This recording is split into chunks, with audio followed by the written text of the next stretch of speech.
man. All right, I've told this story a few times, but I guess we'll do it again. So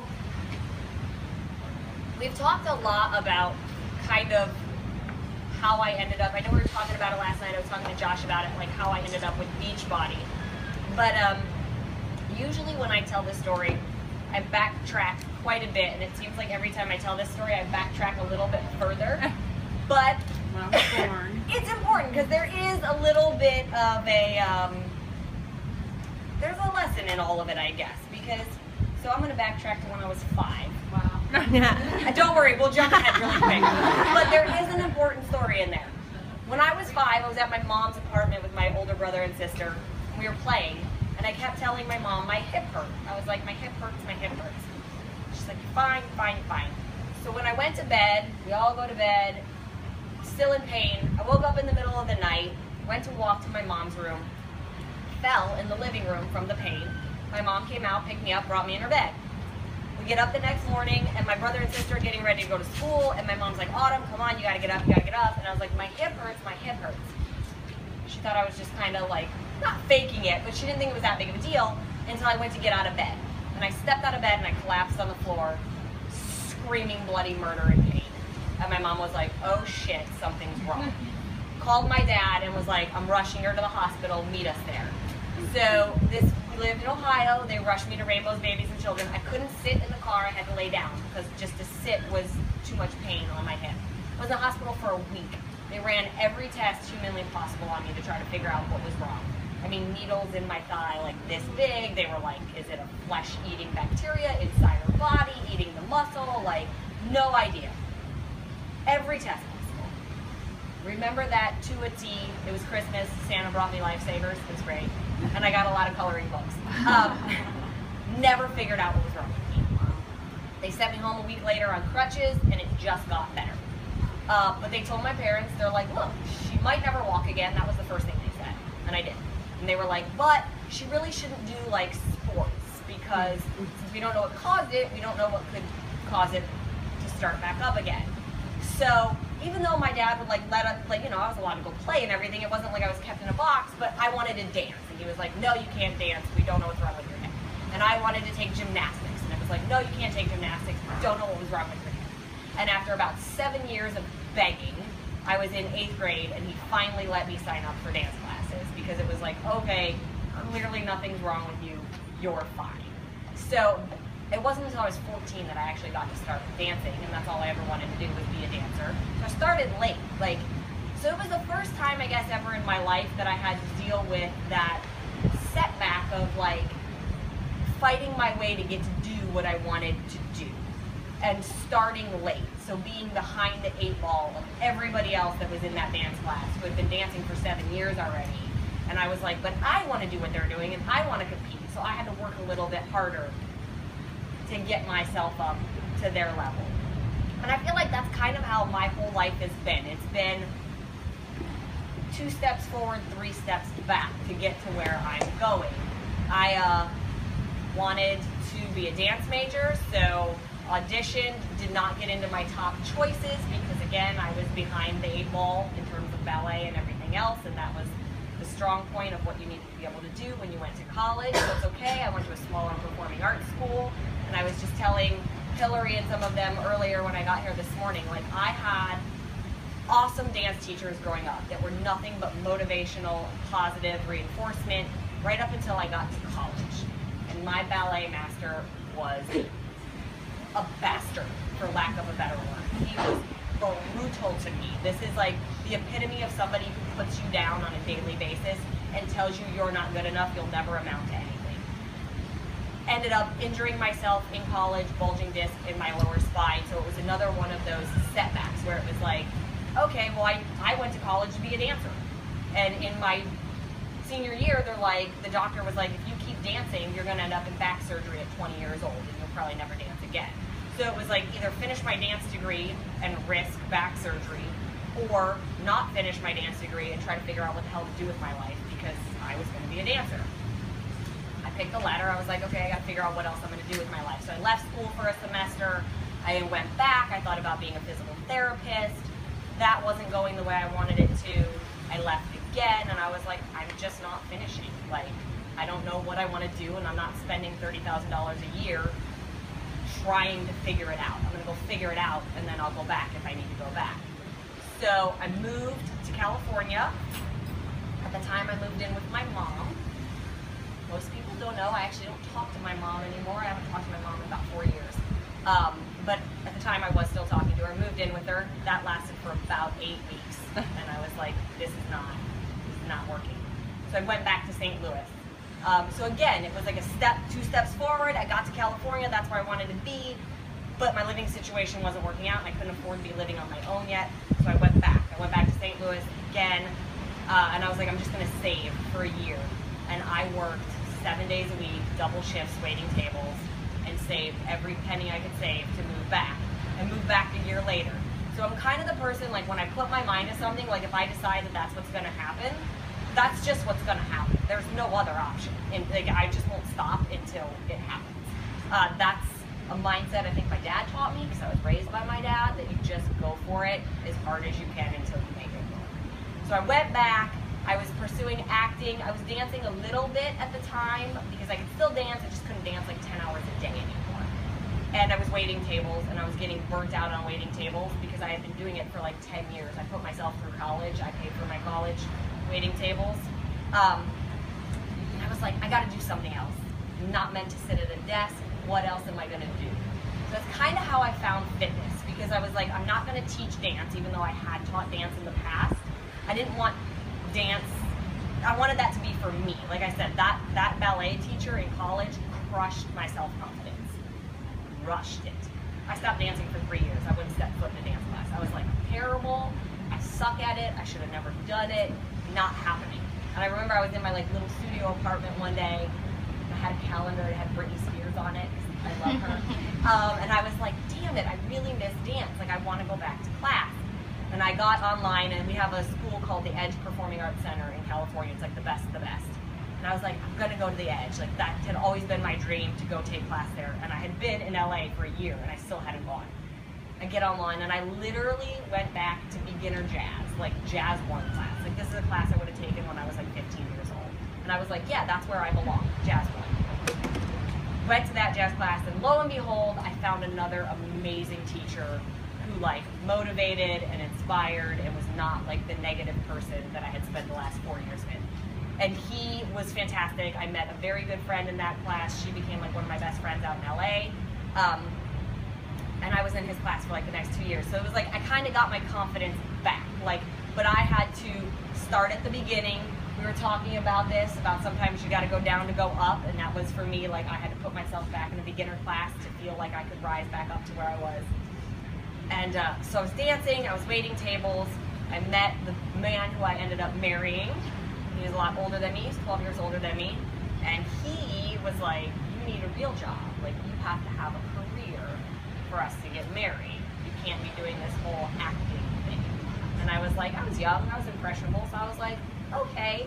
So I gave up everything I wanted to do, like the dancing, the acting, and I was like, I gotta have a real job. I actually went and became an assistant for a casting director for like 3 months, most miserable 3 months of my life.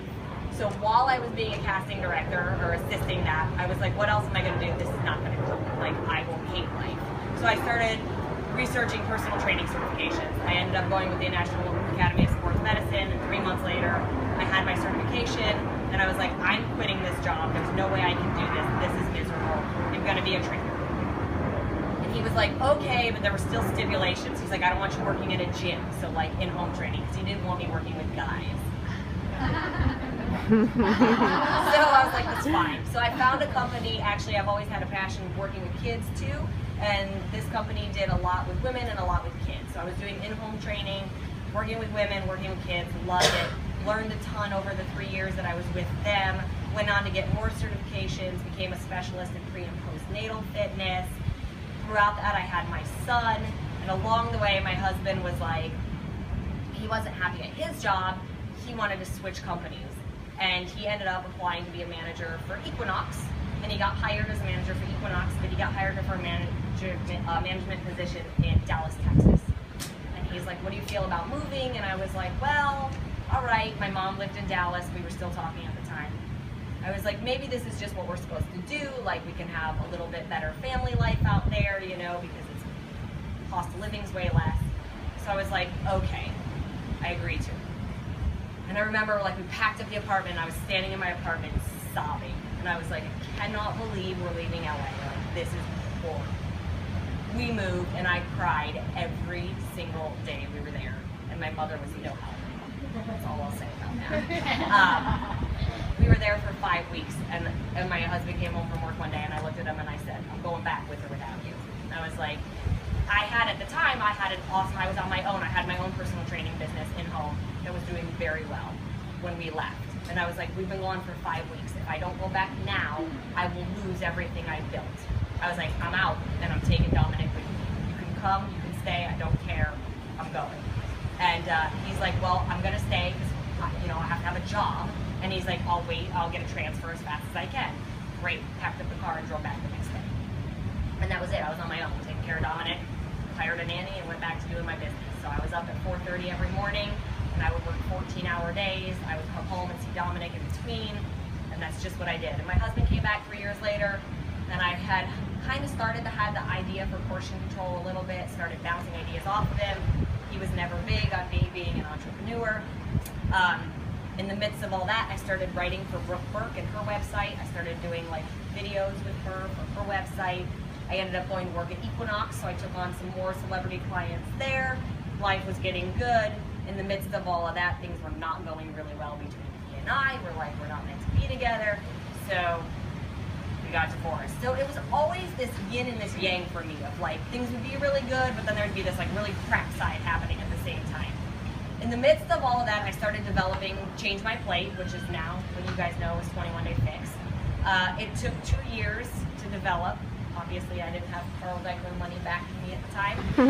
So it was a little slower process. And I was doing, like I said, still working 14-hour days, still taking care of my son. A lot of opportunities were coming up, and then a lot of doors were getting slammed in my face. I was up to replace Jillian Michaels on Biggest Loser. 4 months of auditioning. Wow. Came down to me and Anna Kournikova. And at the time I didn't know it was Anna Kournikova. The casting director called me one day and she's like, I am pushing so hard for you. They're gonna make the announcement next week. All I'm gonna tell you is if they don't pick you, you'll understand why when they make the announcement. I was like, what does that mean? Yeah. And then they announced it and it was Anna Kournikova and I was like, are you kidding me? This is a tennis player. She knows nothing about fitness and she's not even good at tennis. Like, she was terrible on the show and everybody hated her. And I was so angry about it. Like, I was so angry about it.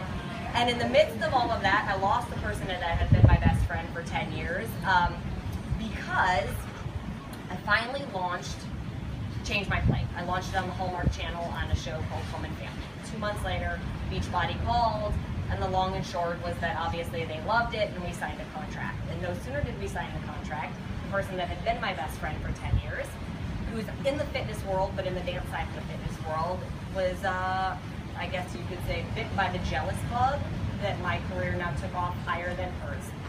And just turned into a different person. So the one person that had been my support system, that stood by my side at my wedding, and literally held one of my legs as I pushed my son out, bailed and was like, oh, you're doing better than me, and just was gone. And I was like, okay, so that just happened.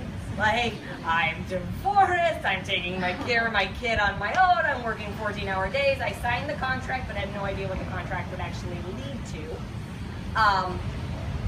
Actually, yeah, okay, I'm in the right order. Sorry, I'm making sure in my head I'm doing this in the right timeline. So we signed the contract, we start working on 21 Day Fix. And they tell me, now I still am working at Equinox and I still have all my private clients. And they're like, we're gonna start the test group. It's gonna be 9 weeks. I'm like, okay, and they're like, you have to be here to teach all of the classes. So it was 1 in the morning and 1 in the afternoon and then 1 on Saturday. So Monday through Saturday, I was driving back and forth to Santa Monica, so it's a 30-minute drive. So I would drive there, I would teach a class, I would see all my private clients, I would train my clients at Equinox, I would drive back to Santa Monica, I would teach the night class, I would drive back, I would pick my son up from school, I'd put him in daycare at Equinox, I'd have my last 2 clients, and we'd get home at like 8 o'clock at night, and I'd get up and I'd do it all over again. But my ex-husband lived a mile down the road, so we took turns. So we both saw him every day. It was like he took him to school, I picked him up from school, we had a good thing going. And at the end of 9 weeks, they're like, we're going to do another round. And I was like, oh, okay. So I got to call all my private clients, and I'm like, sorry guys, it's going to be 3 more weeks till I'm back. At the end of 12 weeks, they're like, we're going to do another round. Call them all, and I'm like, I'm sorry you guys, blah, blah. Like, if you need another trainer, let me know. To the point where I finally had to get rid of all my private clients, which is a hit money-wise because, you know, the contracts were signed, but that was no guarantee that the program was going to do anything fantastic. We had no idea. So that was nerve-wracking, but I was like, all right, that's what we have to do. And that test group went for 33 weeks. Wow. Wow. So what was supposed to be 9 weeks turned into 33, and it was fantastic. So we get through the end of the test group, and we get through developing the product. We go into casting, and we cast the background. We go into rehearsals for the 21-day fix. And the week of rehearsals, so we started rehearsing on a Monday, we were done rehearsing on a Friday. Saturday I was competing. So that was my 3rd competition that I was ever doing. Yeah, I like to put a lot on my plate. Because why not just do one thing at a time? I'm like, I'm going to do it all at one time and see if I can handle it. We started rehearsals, and 2 days in, I get a call from my ex-husband, like, right as we're breaking for lunch. And he tells me, I just lost my job. And I was like, okay, what? And we're talking about it for a few minutes. And now his family lives in San Diego, 2 hours away from where we are in LA. And I just had this like gut feeling. I was like, oh, he's leaving. And I said, are you moving back to San Diego? And he said, yes. And I said, when do you leave? And he goes, next Monday. And I was, you're leaving in 8 days? Yes. I want to take Dominic with me. I was like, you could stop right there. You're not taking my child anywhere. So if you choose to leave LA, you're going by yourself. And he's like, well, what are you going to do? And I said, I'll figure it out. And he was like, okay, well, and I was like, we'll work out the details later. I'm in the middle of rehearsal. I can't deal with this right now. We get off the phone, and I go find Stephanie Saunders, who's like, helps me develop all the products. And she's like, what's wrong? And I was like, room. Like, we go in a room, and I just break down. I'm carb depleted. I'm exhausted. I'm in the midst of I'm eating tilapia, and I was like, oh, my life is falling apart. She's like, honey, your life is not falling apart. Like, it's just getting started. The good news is you can afford to do this without me. Like, it's okay. You and Dominic will be just fine. And I was like, all right, pull myself together, go back out to rehearsals. Nobody has a clue what's going on except her. And rehearsals are killing me because the director I had worked with before. I was actually a background talent for her when I was pregnant with my son on Yoga Booty Ballet, Baby on the Way, another Beachbody program that nobody knew I was in. It's funny, they were all like, just figured this out a few months ago that I was in. And so we're in rehearsals, and she's like literally treating me like the background talent, like I don't know what I'm doing. And I was getting like so frustrated and so irritated with it. And again, I'm carb depleted and dehydrated, and I'm exhausted, and I'm like, my head is spinning from the phone call I just had. And I'm just like, I just gotta get through it. I just gotta get through it. So I get through it, we get to the end of the week, everything's great. I go compete the next day. Actually, here's the funny thing. I go to registration Friday night. I had had my car for 5 weeks. I had just bought myself a new Mercedes. I had my car for 5 weeks.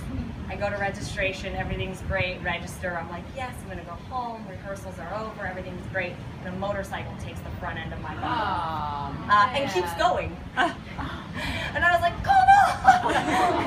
Why is this happening right now? Whatever, car got fixed, I competed, I took 6th, it was great. I had 2 days off, and we go into filming the DVDs. So we get on set for the first day, and everybody's like, okay, everybody is there. I mean, everybody. Like, there's like 50 people on set. Carl's there. I'm like, can somebody put him in another room? Like, I don't want to look at Carl being like, okay, I hope I don't F up right now. Thank God he did. He went in the back room. It was great. So they're like, okay, Autumn, we're just going to like do this once, and we'll see how it goes. And I'm like, great, let's go. Like, in my mind, it's no big deal. And in their mind, they're all like, oh, this is going to take all day. So they yell action. We go through the whole 30 minutes, and they yell cut. And I look up, and everybody's just kind of standing there quietly, like with a blank stare on their face. And I'm like, oh, shit. Like, I sucked that bad. Like, this is a problem. And the director comes out of the back room. She calls me Boo now. So she walks out, and she's like, Boo. And I'm like, what? Is it that bad? And she's like, never in all of my years anybody ever nailed it in one take. And I was like, victory, finally, right? And I was like, oh, all right, well, cool. You ready to go again? And she's like, yeah. And I'm like, all right, great. We sailed through all of the filming, and they're like, yay, it's in the can. That means your product's actually going to go through. And I was like, what do you mean? And they're like, oh, yeah, there's no guarantee your product will actually launch until the workouts are filmed. Oh, no. News to me. I assumed the day we signed the contract that my product was going to be launched. So that was like, I'm glad nobody told me that until after the fact. I was like, oh, no pressure or anything. Right. But we finished filming, and I had 6 months till it actually came out. We filmed in July. We announced to the coaches in September. So even then, it was like 3 months till we announced to you guys. And then it was another 3 months of waiting for it to come out. And it was like this huge nerve-wracking period of like, what is my life going to be? Will it do well? Should I quit Equinox? Should I not quit Equinox? Like, do I try to get my private clients back? Like, just kind of limbo. And then obviously we launched, and we sold in 8 hours what they projected to sell for the week, and we sold in the week what they projected to sell in 2 months. And then you all hated me because we were on back order, as if I was shipping it from my garage. I was like, I have no control over it. What you guys don't know is that all those containers come from China, and the Chinese New Year had just started the day we launched. So that happened. So that's kind of the story on how I ended up here with you guys now. There's always, for me, it's always been a series of unfortunate events that have led me right to where I'm supposed to. Yeah. And it's only been in like the last 2 years that I can honestly say I recognize that, because any other time it would be like the woe is me, why is this happening, like when is it going to get any better, like there would be so many calls to my friend just sobbing on the phone and being like, I'm so tired, like when is it going to happen? But I think it was interesting. We had, I don't know if any of you guys were at the Miami Super Saturday, like last year. Carl was up on stage and somebody asked him like who his influences were. And he went through like this list of people he had that were like awesome to him and that were all his like big influences, and taught him and guided him and blah, blah, blah. So then I get on stage and they're like, what were yours? And I was like, ooh, my story's not the same. Mine was the exact opposite. Like mine was a bunch of people telling me you can't do it. Like mine was people telling me I was crazy when I moved to LA. Mine was the issues with my mom telling me I should marry a man with money. That would make me happy. And I was like, there will be a tell-all book, I'm sure, one day. But anyways, but I just always had people being like, you know, saying no, saying you're not good enough. And I just happen to have the personality, I think, that like, if you say you can't, and I'm like, oh, I'm gonna show you. I don't know if that's always a good attitude to have. Sometimes that's backfired on me. But yeah, that's just kind of how I am. So it led me here. There was a lot of falling. There was a lot of picking myself back up. But that's what you have to do, is you have to pick yourself back up. Like, there will always be downfalls. It happens now, you know, everybody assumes that it's like sunshine and rainbows in my life 24/7, and it is more often than not, but there's still the not, you know, like I was dating somebody for a while and then the timing wasn't right and we broke up, and I was like in the midst of all of this 21 Day Fix extreme stuff, and all I wanted to do was sit on my couch and eat ice cream and cry, and I was like, hey, you can't do that because you have a kid to take care of and a job. And I was like, you know, that's just what you do. And we were saying it earlier that, you know, a lot of people want to use their excuses, or my life's too busy, or this is happening. There's always going to be something. Back in August 9th, I woke up and I had an email, and the email was from my high school sweetheart's mother, and I knew the second I saw her name on it that it was bad. We hadn't talked to him in like 10 years, 12 years, but the last I talked to him, he had a drug problem. He was just spiraling down a bad road. And when I saw her email, I was like, this is not good. I was like, one of two things. She's either going to say she saw my infomercial and congratulate me, or she's going to tell me he's dead. And all the email said was, can you call me? And I was like, he's dead. Sure enough, I called her, and he had died of a drug overdose 2 nights earlier. And even though I hadn't talked to him in 10 years. It was somebody that had been in my life for 8 years. She moved me into college. Like literally his mom picked me up from the airport and moved me into my dorm. That was a devastating blow. And I was on my way to Vancouver the next day. I literally had this battle of like, do I go to his funeral or do I go to the coach's event in Vancouver? And I was like, I mean, I debated it. I called Heather, I called Carl. I was like, I don't know what to do. And they're like, it's up to you. We'll totally understand if you want to go to the funeral. And I was like, you know what? As much as I want to go, that is my past. That was 10 years ago. And I sent flowers and I called and, you know, gave my condolences. But I was like, I got to move forward. And there's just something, you know, again, it's one of those things. It kicked me in the gut. It was like brutal for a couple weeks. It was like every day I would wake up and be like, he's dead. It's so crazy. But that's life, right? Like you said, you know, we all get knocked down, you pick yourself back up. So we do, and we enjoy these awesome moments that we get to have and appreciate that this is our job, if we can call it that. And we move forward. So that's my downer of a